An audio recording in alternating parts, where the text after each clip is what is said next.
ஏன் நமக்கு இந்த சமுதாயம் முக்கியம், ஏன் இந்த உறவு முக்கியம் அப்படின்னா 1 யோவான் 4:12 வாசிங்கண்ணே. தேவனை ஒருவரும் ஒருபோதும் கண்டதில்லை. நாம் ஒருவரிடத்தில் ஒருவர் அன்பு கூர்ந்தால் தேவன் நமக்குள் நிலைத்திருக்கிறார். அவருடைய அன்பும் நமக்குள் பூரணப்படும். எந்த மனிதனும் தேவனை கண்டதில்லை. ஆனால் நாம் ஒருவரை ஒருவர் நேசித்தார், அந்த சமுதாயம், கிங்டம் கல்ச்சர், ராஜ்யத்தின் கலாச்சாரம், பரலோக கலாச்சாரம், ஒருவரை ஒருவர் நேசித்தால் அப்போது தேவன் நம்மில் வசிப்பார். நாம் ஒருவரை ஒருவர் நேசித்தால் அப்பொழுது தேவனின் அன்பு அதன் குறிக்கோளை அடைகிறது. அது நம்மில் முழுமை பெறுகிறது.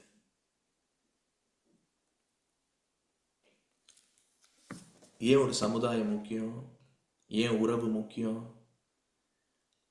அவர் அனுபவபூர்வமாய் அறிகிற அந்த பிள்ளைகள் ஒரு சமுதாயமாய் ஒருவரை ஒருவர் நேசிக்கும் போது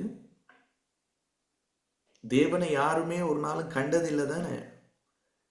அந்த உறவுல தேவனை மற்றவங்க பார்ப்பாங்க. கடவுளுக்கு உருவம் கொடுக்கலாம், அது நானும் நீங்களும் வைத்திருக்கிற உறவு தான் அந்த உருவம்.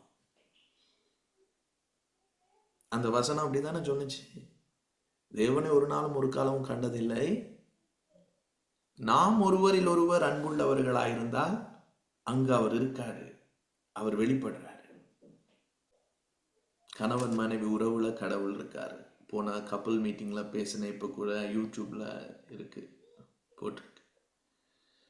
அதனால உங்க வாழ்க்கை ஆசீர்வாதமா இருக்கும். உங்களுக்குள்ள இருக்க ஆசீர்வாதங்கள்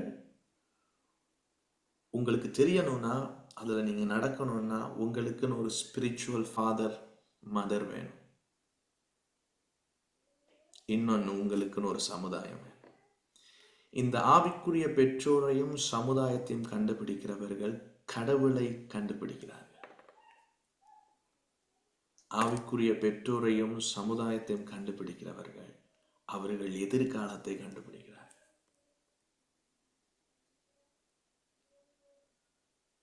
சந்தோஷம்.